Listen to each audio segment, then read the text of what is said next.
오늘 11월 18일입니다. 목요일입니다. 새명예배 나오신 우리 성도님들을 환영합니다. 우리 말씀 나누기 전에 공동기도 제목으로 기도하는 시간 갖도록 하겠습니다. 기도하시겠습니다. 홍석화 집사의 암을 치료해 주십시오. 배옥진 집사의 뇌졸중을 치료해 주십시오. 언어가 회복되고 오른쪽 팔다리에 힘이 생겨나도록 해 주십시오. 과한나 집사의 허리를 치료해 주십시오. 고나다 집사가 다시 걷도록 해 주십시오. 오기선 어린이가 회복이 잘 되게 해 주십시오. 이승학 성도의 뇌종양 치료가 잘 되게 해 주십시오. 우한 폐렴으로부터 우리를 지켜주십시오. 예수님의 이름으로 기도합니다. 아멘. 우리 본문의 말씀은 욥기 27장 13절에서 23절까지 말씀입니다. 오늘 본문에서는 욥이 알고 있는 악한 자의 운명에 대해서 한번 생각해 보려고 합니다. 어제 말씀에 욥이 풍자를 하죠. 이런 말을 합니다. 내가 죄를 짓지 않았다. 나는 범죄하지 않습니다. 왜냐하면 악인의 운명을 알고 있기 때문에, 그 악한 자를 하나님께서 어떻게 하시는지 알고 있기 때문에 나는 죄를 짓지 않았습니다. 어제 그렇게 말을 했습니다. 오늘 말씀은 어제 말씀에 이어지는 겁니다. 욥이 왜 범죄하지 않는지, 죄를 짓지 않는지, 그것은 악한 자의 운명을 너무나 잘 알고 있기 때문에,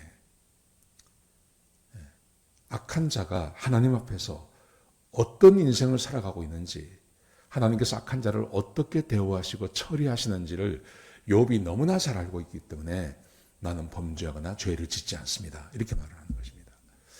여러분, 우리가 세상을 살아가면서 악한 자가 어떻게 되는지에 대해서 알고 있어야 됩니다.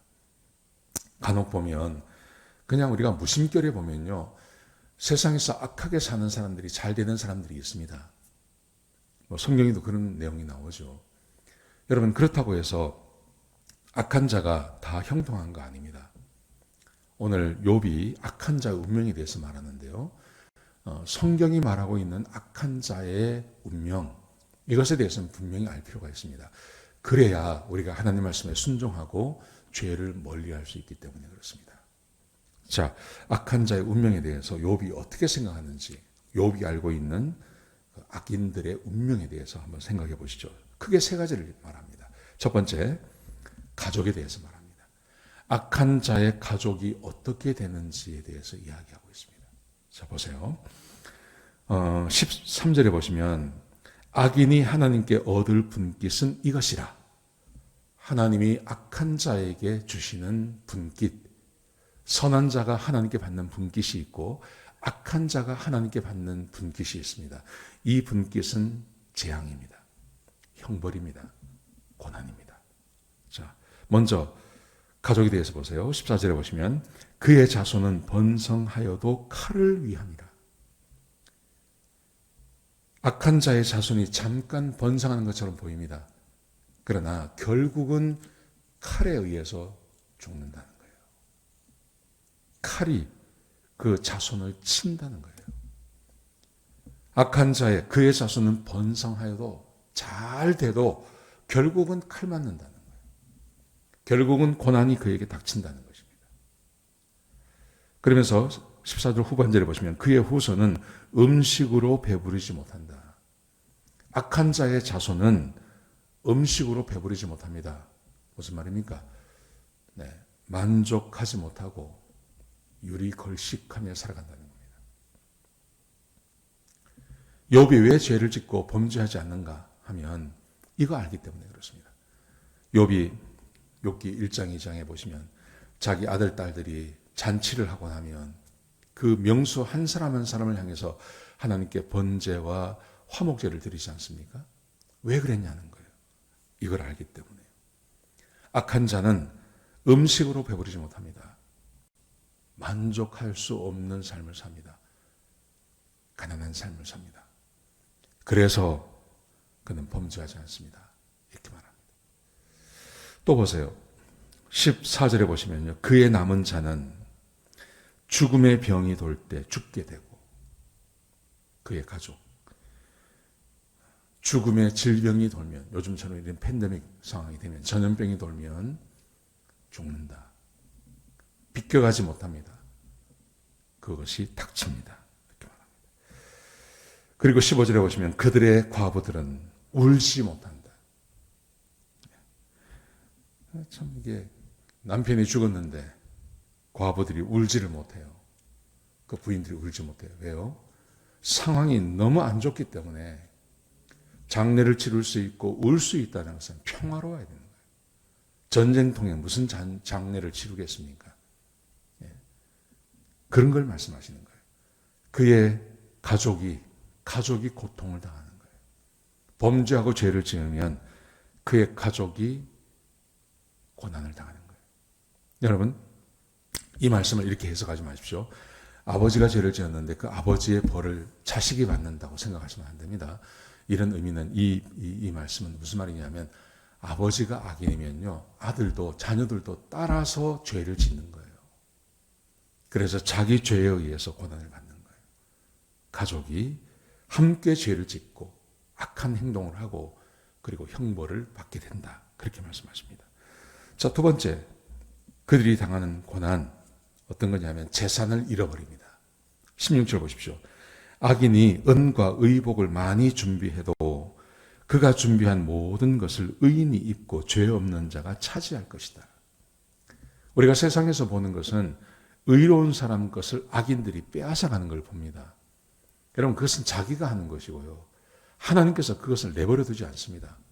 그래서 결국은 악인의 돈과 의복을 의인들이 차지하게 될 거라고 말씀하십니다. 욥이 이것을 알고 있다는 것입니다. 실제로 그렇게 되지 않습니까? 에스더서의 이야기가 그런 것이고 다니엘서도 마찬가지 아닙니까? 느헤미야도 마찬가지 아니겠습니까? 다 그런 이야기가 성경에 기록되어져 있지 않습니까? 아브라함도 마찬가지고.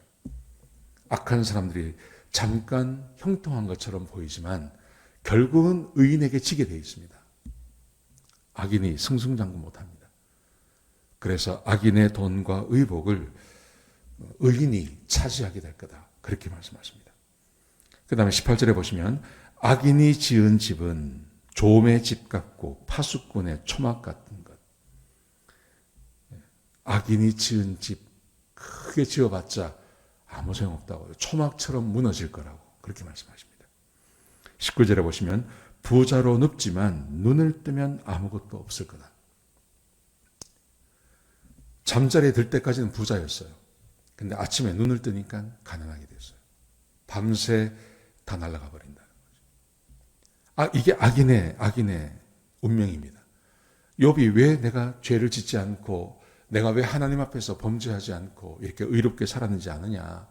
왜냐하면 악인들의 운명을 내가 누구보다 잘 알고 있기 때문에 악인들이 사는 것처럼 난 절대 살지 않았습니다.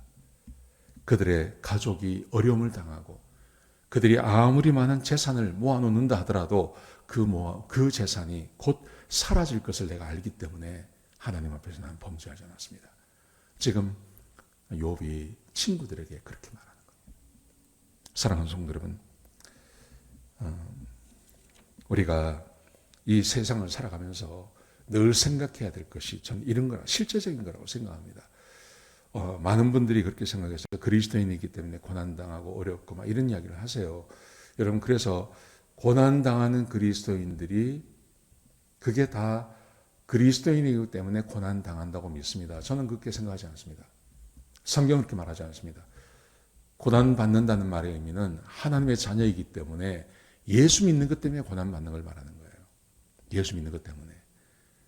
그런데 예수 믿는 것 때문에 고난받는 것도 있지만 하나님께서 주시는 축복도 있어요. 범죄하지 않고 죄짓지 않고 하나님의 말씀을 따라 살면 하나님께서 반드시 복 주세요. 반드시 복 주세요. 어떤 형식으로든지 하나님께서 복을 주세요. 여러분, 그런데 범죄하고 죄를 지으면 하나님께서 주시는 고난이 있어요. 내가 범죄하고 죄를 지으면 그리스도인이라 하더라도 그 죄 때문에 받는 고난이 있어요. 이거를 구분할 줄 알아야 됩니다. 내가 범죄하고 죄를 지어서 하나님 앞에 징계를 받는데 이걸 잘 이해를 못하면 자꾸 그리스도인들은 고난 가운데 있습니다. 그리스도인의 운명이 고난을 받는 겁니다. 이렇게 이야기를 하니까 내가 죄를 지어서 고난받는데 그리스도인이기 때문에 고난받는다고 착각을 하는 거예요. 그렇지 않습니다. 성경에서는 분명히 우리가 하나님의 자녀이기 때문에 자녀로서 하나님의 자녀이기 때문에 이 악한 세상에서 고난받는 것도 있지만 하나님이 주시는 복이 있다고요. 하나님께서 주시는 복. 이것을 놓치시면 안 됩니다. 하나님은 우리에게 복을 주십니다. 근데 내가 범죄하고 죄를 지으면 하나님으로부터 오는 징계가 있는 거예요. 이걸 구분할 줄 아셔야 됩니다. 자, 거기다가 20절에 보시면 악한 자의 운명을 보십시오. 두려움이 물같이 닥칠 것이고 폭풍이 밤에 그를 죽일 것이다. 두려움이 평안해요. 그런데 범죄하고 죄를 지으면 저녁에 누우면 두려움이 확 찾아오는 거예요. 그리고 두려움이 찾아왔는데 그 예측이 틀리지가 않아요. 폭풍이 와서 나를 덮쳐요. 이런 걸 말하는 것입니다. 재산이 아직 있어요. 가족이 함께 있어요. 근데 두려움이 확 찾아와요. 범죄하고 죄를 지으면요. 그리고 그 두려움이 비껴가지 아니하고 폭풍이 와서 그를 삼켜버리는 그런 일들이 생겨난다는 거죠. 21절에 보시면 동풍이 그를 사라지게 하고 그의 처소에서 그를 몰아낼 거다. 바람이 불어오는데 그 바람이 나를 망하게 만들고 어렵게 만든다는 겁니다. 욥이 범죄하고 죄를 짓지 않는 이유를 이렇게 설명하는 겁니다. 악한 자의 운명을 내가 알고 있다. 그 악한 자의 운명이라는 것은 그의 가족이 평안하지 않습니다. 그가 아무리 많은 재산을 모아놔도 그 재산이 순식간에 사라질 수 있습니다. 하나님께서 그냥 두지 않습니다. 그리고 두려움이 마음 가운데 늘 찾아오고 그 두려움이 실제가 되어서 서풍이 나를 삼키고 동풍이 나를 사라지게 만드는 그 어려움이 내 삶 가운데 있습니다. 이게 악한 자의 운명입니다.